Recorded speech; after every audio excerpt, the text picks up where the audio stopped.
You've allowed us into your lives for 20 years.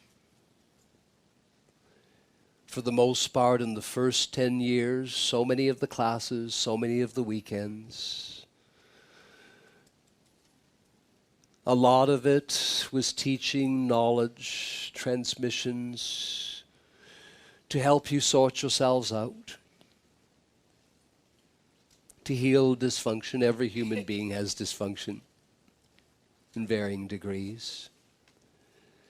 To heal hurts and wounds, receive teachings where you understand that there are laws of manifestation, there are laws that you as a race of intelligent beings were intended to not necessarily reinvent, rather to remember and begin to apply once again.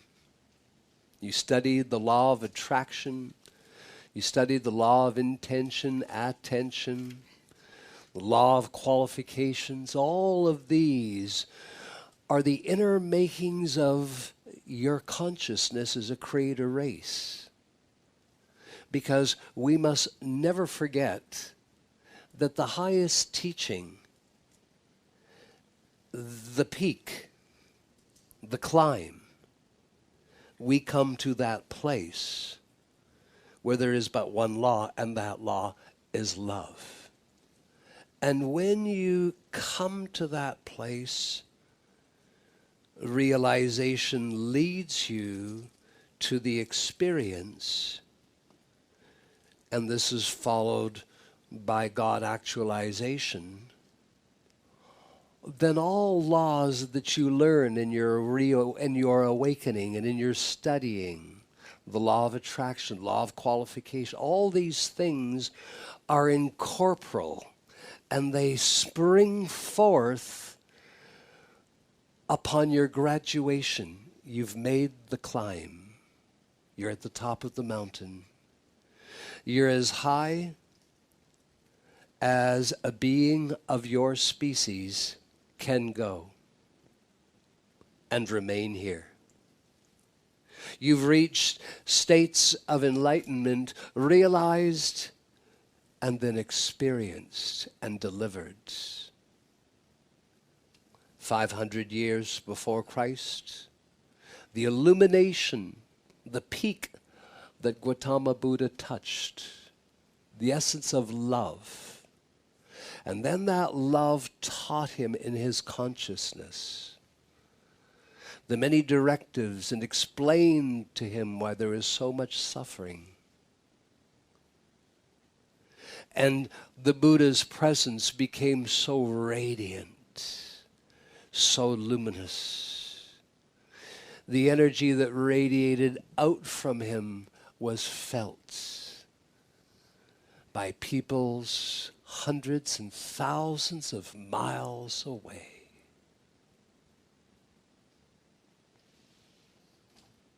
"500 years later, Jesus the Christ did the same thing and even went further, and his light cast an even greater net. Even though religion and Christianity compromised many of his teachings.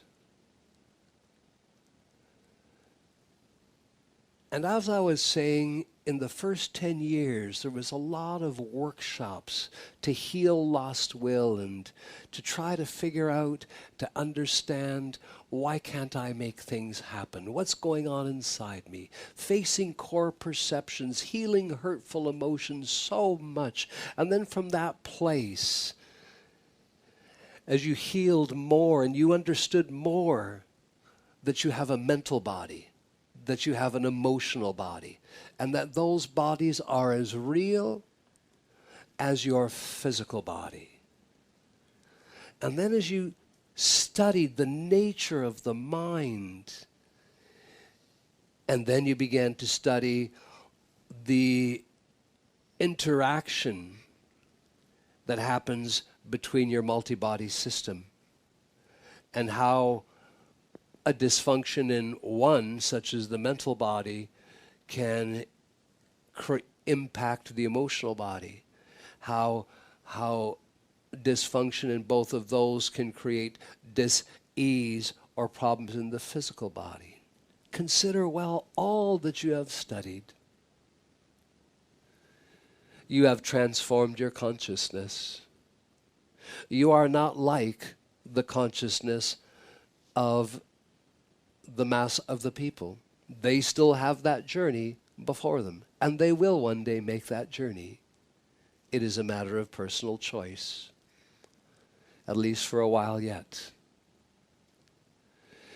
And in all of this greater understanding of yourselves as intelligent beings, you then became aware of the spiritual hierarchy. You became aware of angels and ascended masters, and you opened the living room of your being to many of these ones to come and teach you and explain to you who they were and how, even though that they were living in higher dimensions, that they could make contact with you, that they could help you in your lives. You learned the outer activity. And imagine the wisdom of that.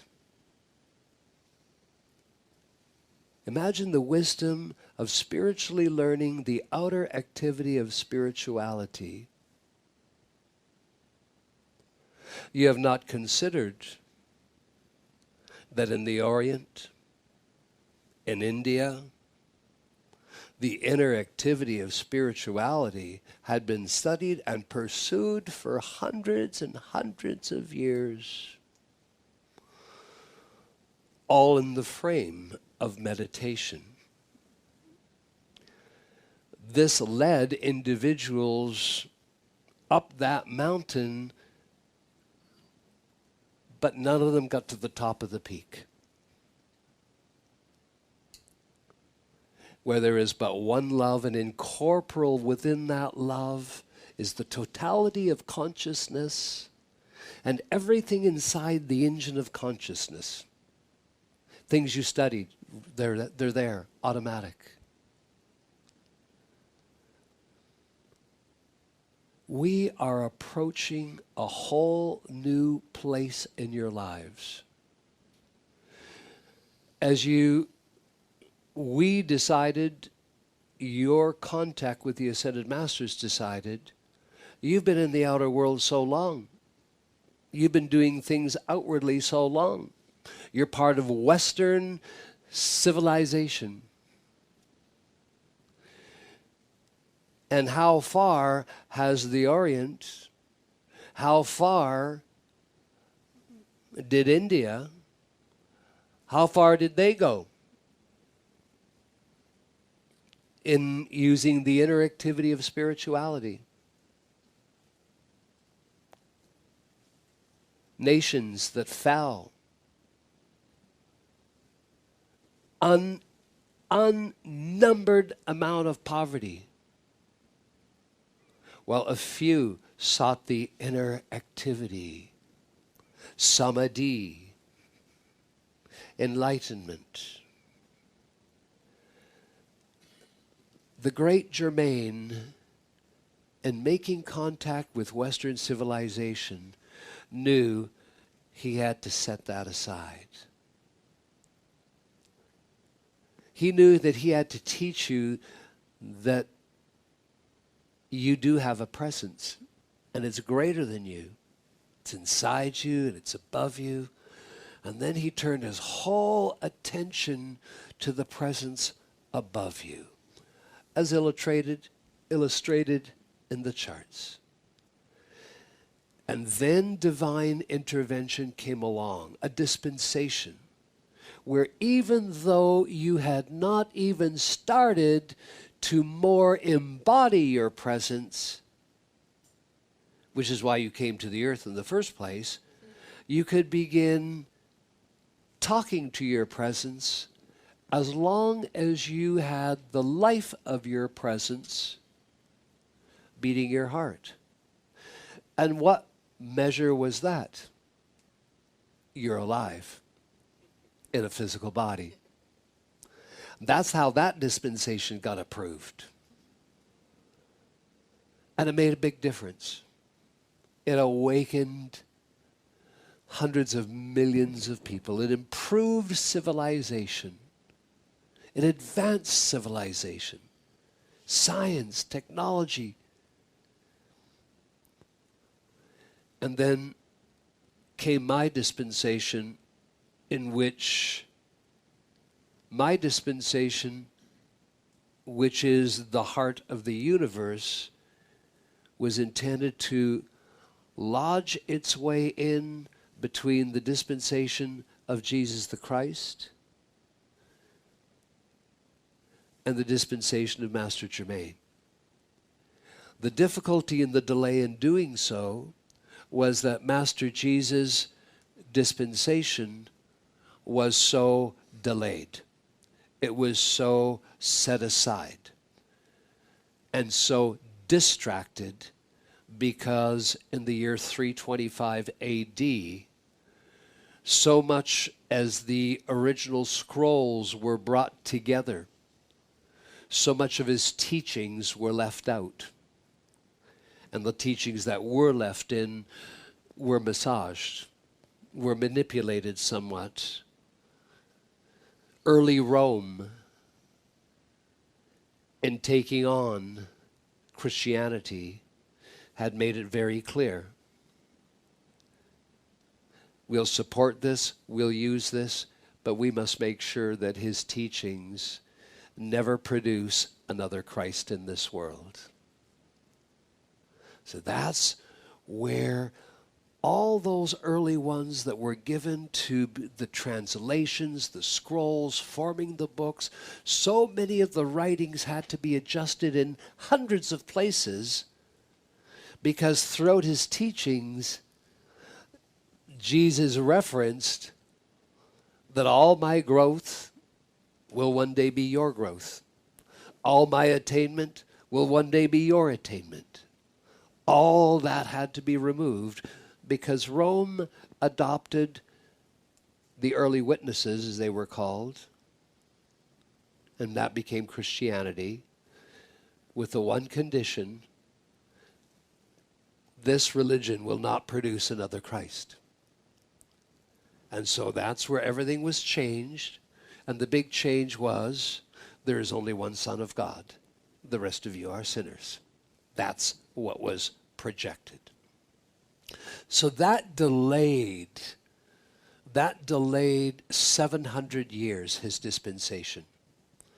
So from 325 to 500 AD, a lot of those changes, the working in the scrolls to a book that would ultimately become the New Testament. You get up to 500-600 AD, and then you add in 700 years, and that's when the dark period came over and just shut it down.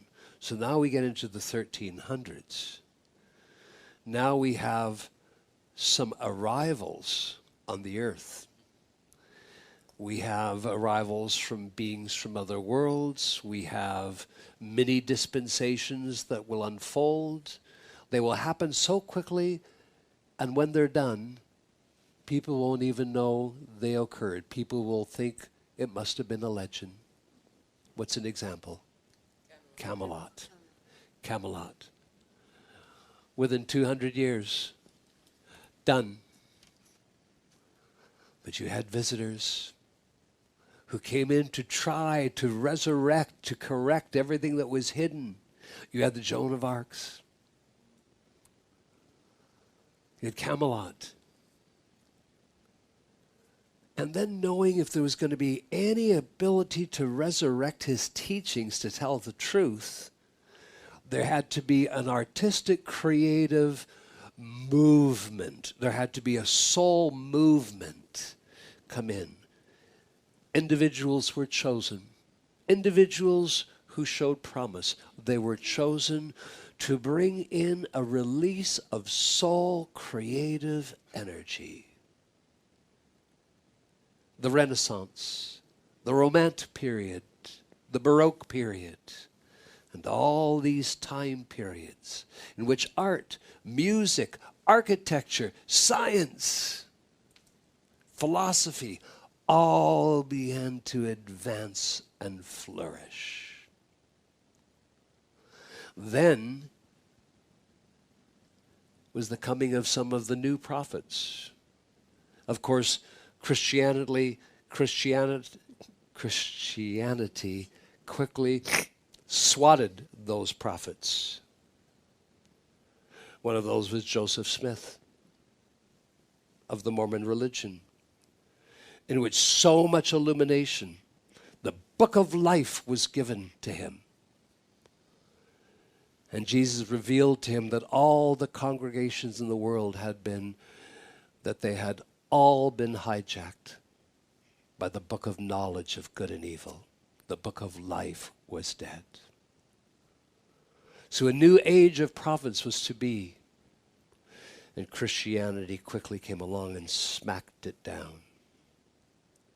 We had to wait again until the 1800s. The plan was in the 1500s that the plan upstairs is that we have got to get some of the most advanced souls ascended. We've got to get them up into the ascended master realms. And we've got to get those visitors that came to the world to help the human race. We got to get them ascended. So there's three I'm speaking right there. The great Saint Germain. And then Kutumi, most known for his life is Francis of Assisi. El Moria, the notable King Arthur.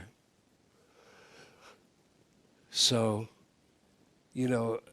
Saint Germain in 1684, and then in 1868 and 1898, the ascension of the other two. That whenever there is ascension, the vibrational outpouring to the third dimension is such an upliftment.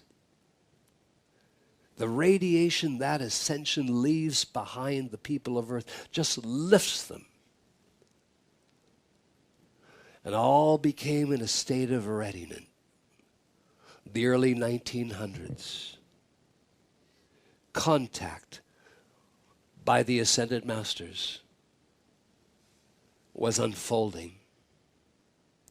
To a few in Europe, but it did not work out well.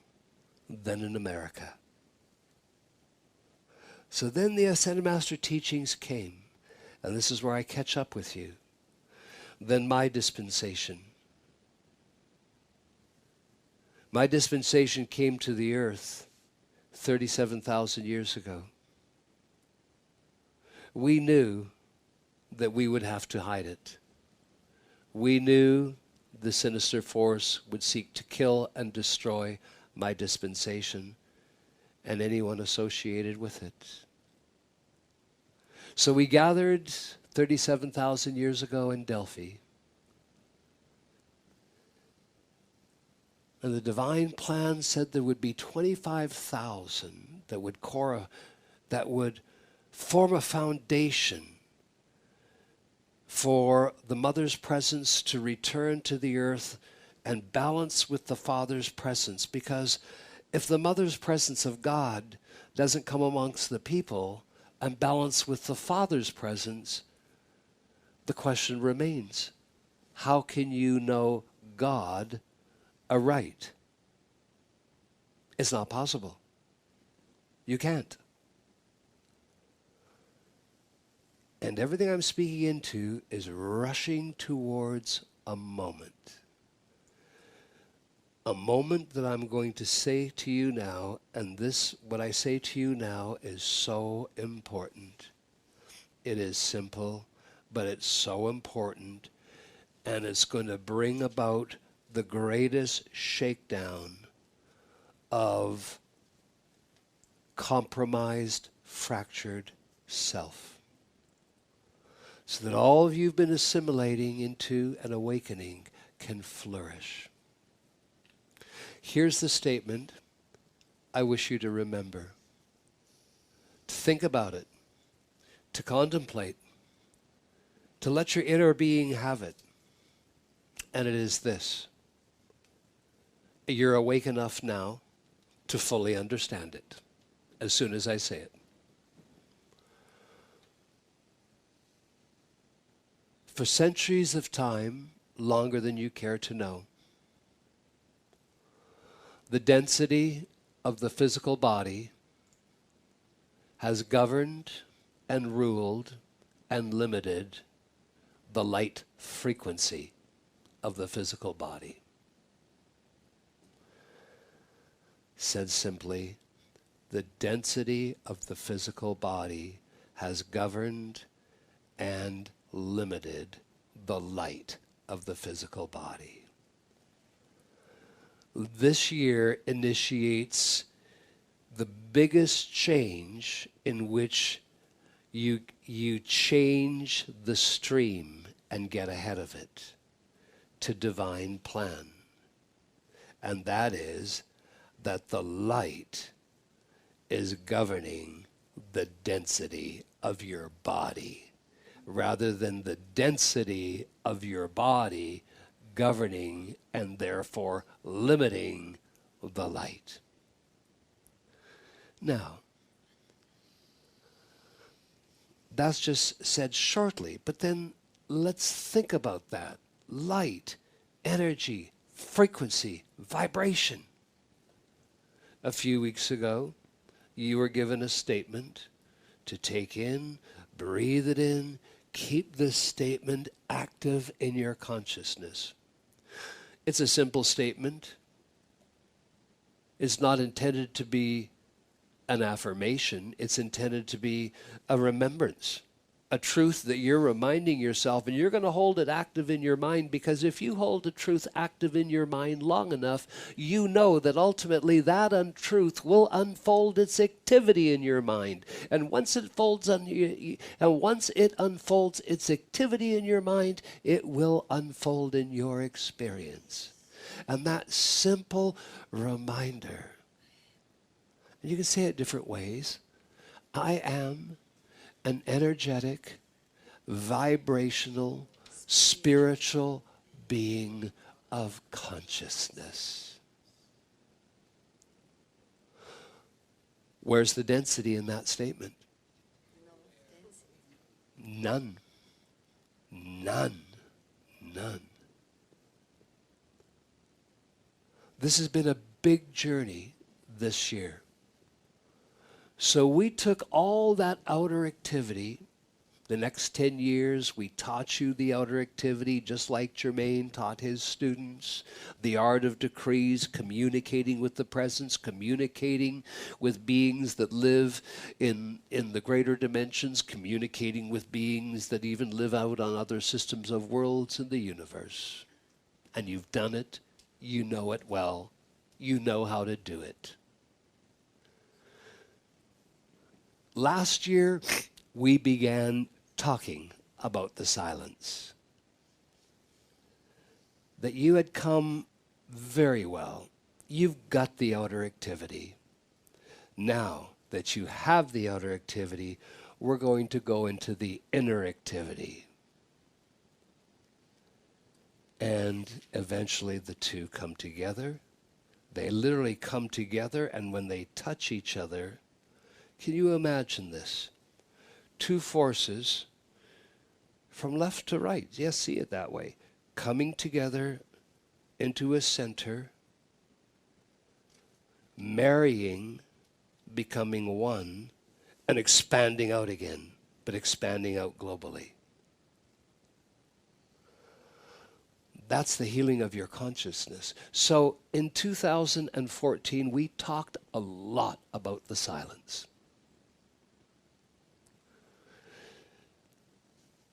Some of you, I even heard you privately say, enough talk about the silence, let's get into it. Let's do it. And we did. And this year came. And as this year came, we taught you a truth we've asked you to keep active within your consciousness, to say to yourself 4 to 5 times a day that personal and direct contact with God is available in the silence of a moment. That is such a mighty statement. As you let that go deep within your being, it's going to nurture that place that we seek to guide you into. The place that only you can create. I can't do it for you. I can guide you. I can hold your hand. I can nurture you. I can love around you. But it's the place that you create the gap. You have suspended all thoughts. This is not a meditation. This is experiential interaction. This is ready yourself to make contact with God, that you may know God aright, that God may reveal itself and begin to flood back out into your consciousness. Once out into your consciousness, out into your world, and you will have achieved what Jesus Christ achieved. Now you ask yourself just how close you are. Sometimes, because I measure constantly everything I say, I'm measuring the feedback from your feeling body. And many times I've asked you, please consider who I am and have faith in what I have said to you. You are more advanced. You are further along than you presently know, because the you that is presently knowing is still slightly fractured and can't remember all the attainment that you've been going at for 3,000 years. But I know that. So it's my responsibility to come for you and remind you and to tell you the truth. You are further along than you realize. So this year, I introduced the 7 sacred moments and the practitioner's treatment. A son tells me that even though he explained it again, there are still some confused between the two. So, that's all right. I shouldn't say confused, I should say questions about the two. So I will add to what a son said. The 7 sacred moments is all about the mental body. It's all about the mind. The practitioner's treatment is about God. It is letting God flow through your consciousness,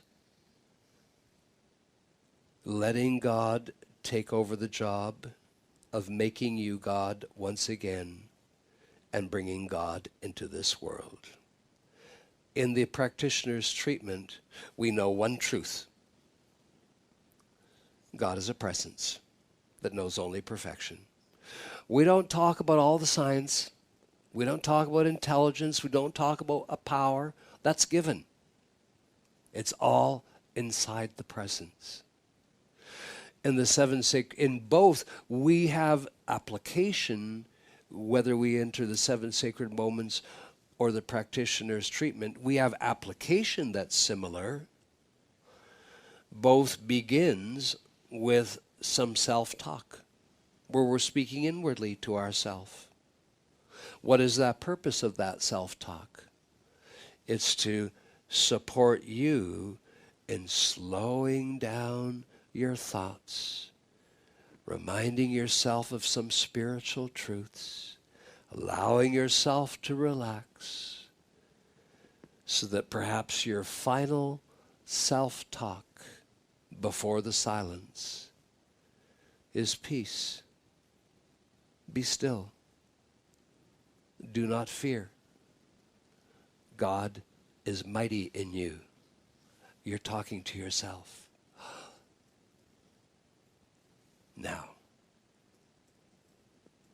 to suspend thoughts, to be in the gap. Your intention, that self-talk, you laid out your intention. You are here. The purpose of the silence is to experience God, to make contact. And that first contact may be nothing more than a sense of relief, a sense that you've never had before, that you know you could never ever again be concerned about anything. You know you have lost your ability to fear anything. That's one of the first things that come along before any alchemical spiritual interaction unfolds. So you have the self-talk in the 7 sacred moments and in the practitioner's treatment. But the 7 sacred moments is, we outlined the purpose so clear in the beginning of what the 7 sacred moments are for. And that's to break through, to pierce the seeming glass ceiling. Seeming is key word. The seeming glass ceiling between your mind and your higher Christ mind, your higher consciousness. The attention's all here, but you got to stay in the body. The whole intent is to let some of the light of your higher discerning intelligence into your mind. What will that do? What will that do? There's an obvious, well, some of your higher Christ mind is known to be your power of discernment. So what will that do? Do you remember this, precious hearts? These are also days that you're programming yourself now. So you have to be very clear with yourself. This is not an affirmation. I am programming myself. When I say, I remove my health, my body, my life, my world, my loved ones from mortal mind and its belief in 2 powers. Mortal mind has played enough shenanigans out on my health, my body, my life, my world. I remove my health, my body, my life, my world from mortal mind and its belief in 2 powers. And I rest, I live my health, my life, my body, my loved ones, my world in consciousness. Consciousness is God. God is the presence that knows only perfection. So you're blending, all these pieces are coming together now. So, I asked you a question. What do you think would be a primary goal in the 7 sacred moments, in piercing that glass ceiling and letting some of the light of the Christ, your higher Christ consciousness in? Yes, you'll become more discerning. Yes, there will be moments where you'll become more knowing. But those are yet still temporal. What is the real thing that I wish you to accomplish? I want you to have help. It is my desire, because this is what happened with Jesus Christ. Jesus Christ's Christ mind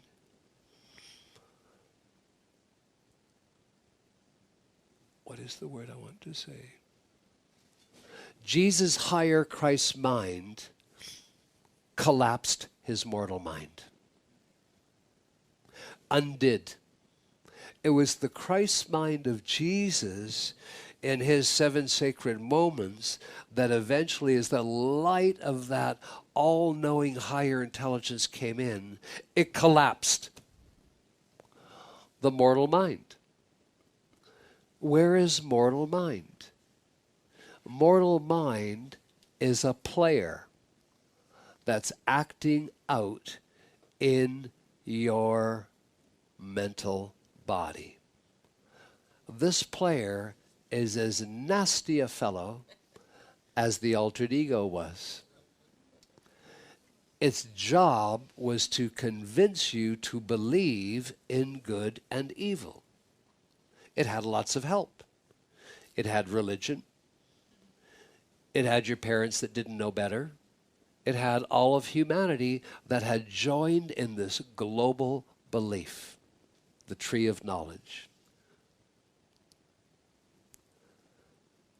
So the purpose of the 7 sacred moments is to allow your higher Christ mind to dismantle. I like that word. To dismantle mortal mind and its belief in 2 powers from acting in your mental body. What does mortal mind create? It creates hell. It creates death. It creates disease. It creates imperfection.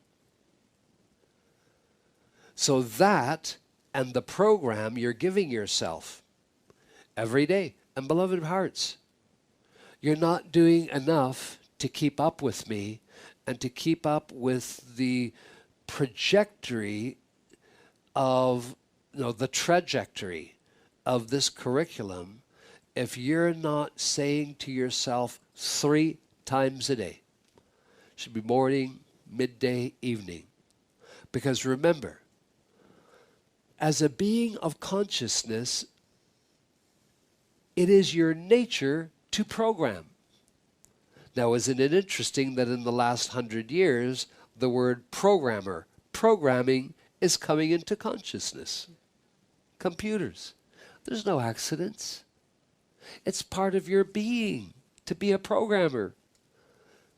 So I'm asking you to do something here, because if you do the 7 sacred moments and that light keeps coming in from your higher mind, eventually it's going to dismantle mortal mind and its belief in good and evil. Meanwhile, to support that process, I have you programming yourself.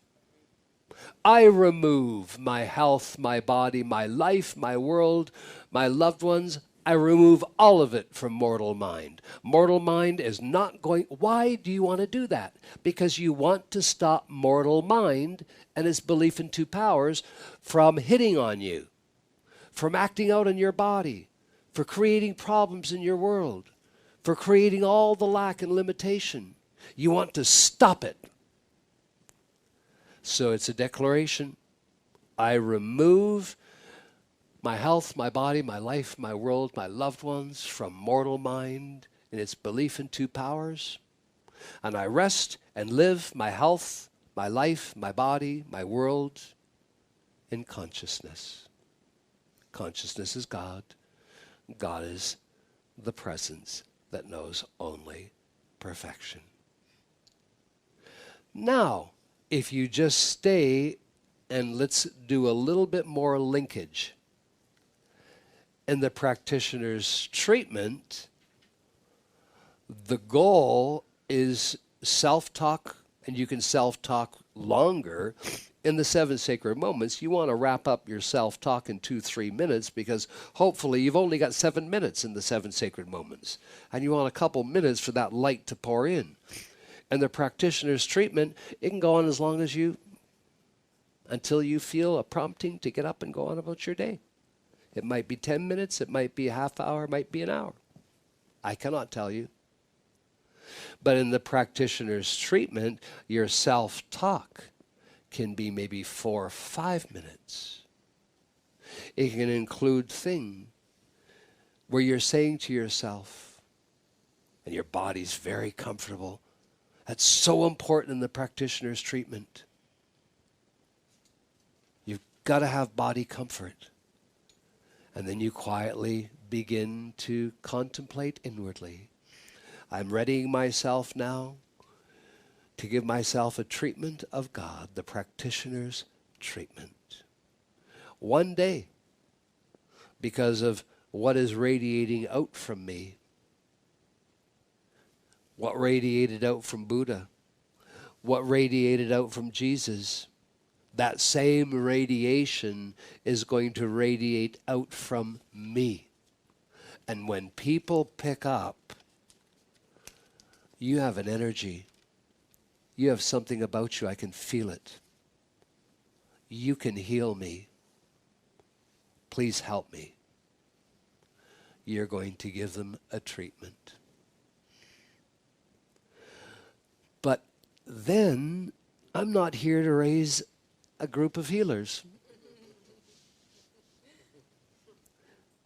You're going much further. Being a healer, that's a place on the side of the mountain. That's part way up, but it's not the top.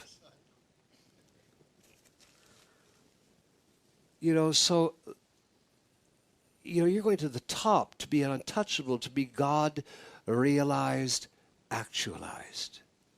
So there will be a period, there will be a time where people, they can feel what you're carrying. And the difference between you and the healers out there in the world, you'll say to people, okay, please don't tell me your issue. Don't tell me what's wrong with you. The less I know about you, the better.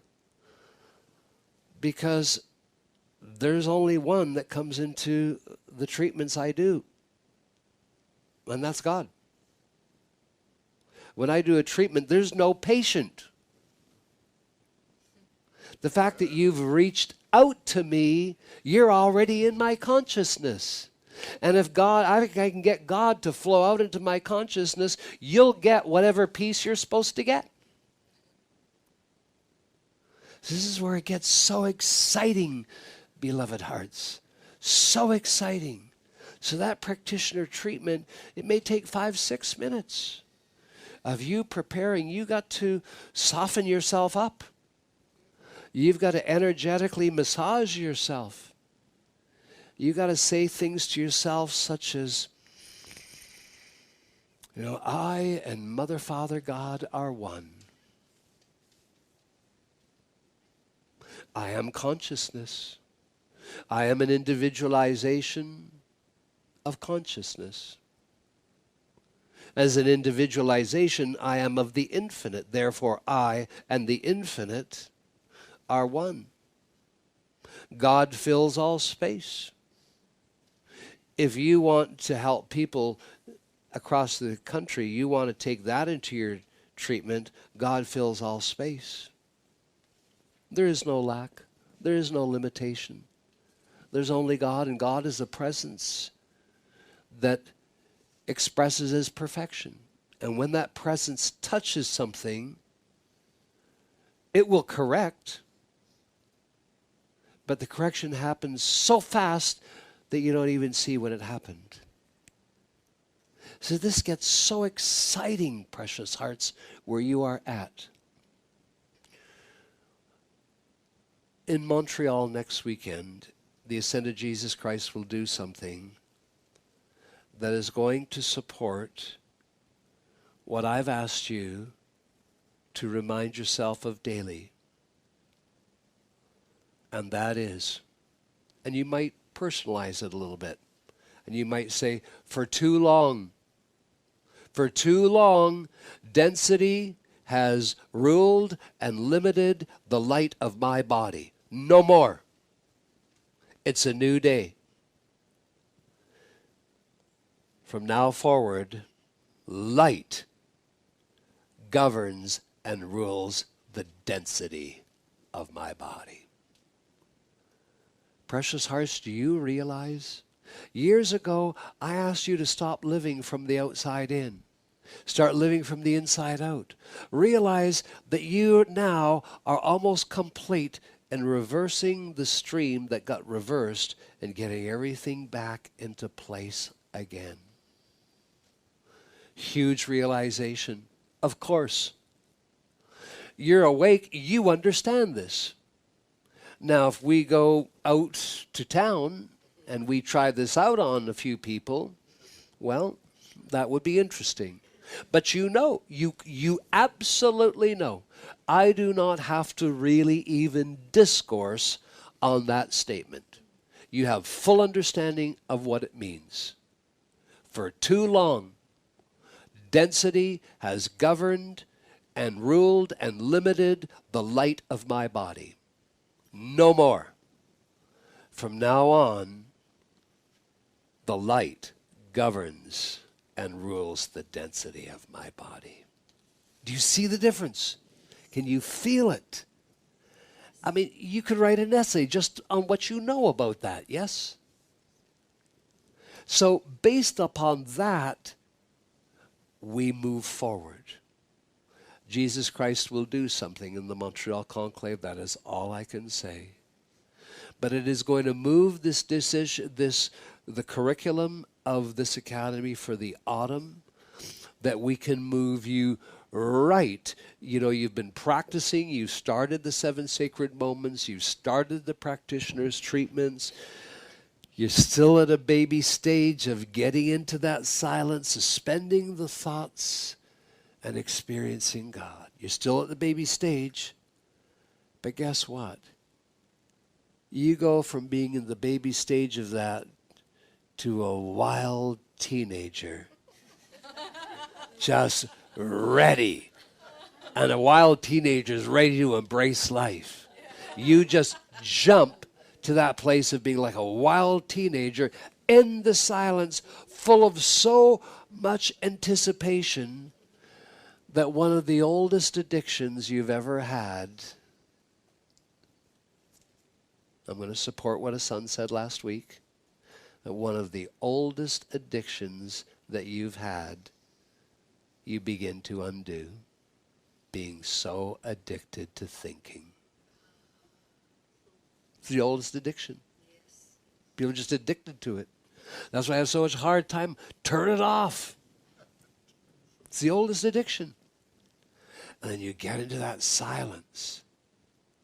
And now you have a new covenant. We're moving this. Jesus, I can say he's going to do something, and it's going to seal this covenant in Montreal. Too long has density in this physical body. It's limited the amount of light, frequency, vibration that I'm transmitting. No more. From this day forward, light, frequency, energy, vibration governs and rules the density of this physical body. Now you incorporate that real deep inside your being. And I tell you, precious hearts, there's a place where you move from a baby stage of being in the silence for maybe 15 seconds, and then there's a thought comes along, and then you swat that thought, and before you know, you're thinking again. And you got to start over. So we're going to make huge movement. Stay with this on me, precious hearts, because it is going to be just amazing. And as you incorporate that, the program, just hit the program constantly. I am an energetic, vibrational, spiritual being of consciousness. And all these pieces starts breaking down the substance. You've got hundreds of millions of cells in your body, all carrying varying degrees of density, yes? So what's the tiniest part? Let's go science for a moment. What's the tiniest part of each cell of your body called? An atom. But you see, what science doesn't know is it's not the tiniest point. It's not the tiniest point. The point of light inside the atom, which is hidden, is the tiniest point. So, I hope you're excited about the future. And dear hearts, it will be spectacular. It will be spectacular. At some point, you have to make peace in terms of how rough the journey's been. Whether it's been rough on your body, rough on your mind, rough in your emotions. Because the truth is, none of you will come close to even 1% of experiencing what Jesus had to go through.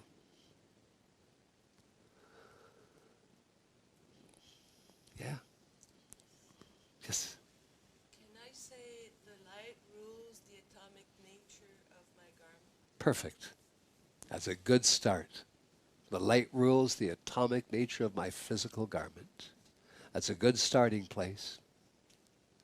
But the reason I said what I just said is because I know that there are students amongst you. And I'm speaking to students in so many countries now that are going to hear this recording. That they think the body's too old or, the journey's too rough. I've got too much miles on. I'm too broken. You think you're broken? You think about how broken Jesus allowed himself to be. And he resurrected in 3 days. You have a lifetime to get it done, but we'd like to get it done in the next 3 years. This world is going to be so different so soon. And we have to have as many God beings on the earth as possible to deal with what's coming, precious hearts. We have nations that are going to be so out of balance. You have no idea. In China, how many years before you know it, 15% of the population of China will be looking after 85%, all because of the one-child program.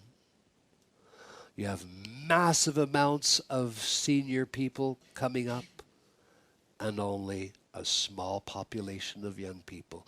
This will create such a problem for the world. In North America, more and more professional people are not having children. In third world countries, people are having children in unprecedented numbers. So all this thing is moving the world to a stage that only the Christ can heal.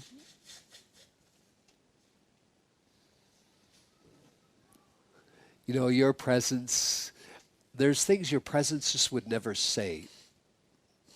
And a son came home last week, and he didn't bring my ice cream, but he brought another treat. And he came home and he said, I heard the great God presence of each one of them say, I really need to get down in this world, and they're just in my way. Of course, the great God presence wouldn't say that. It just waits. Wait another 1,000,000 years, if it has to. But you'll probably be in another world, but that won't be you, precious hearts. All right, I've gone over 20 minutes. God bless you. Please take a short break. Give your messenger a break, and we'll come back. I thank you.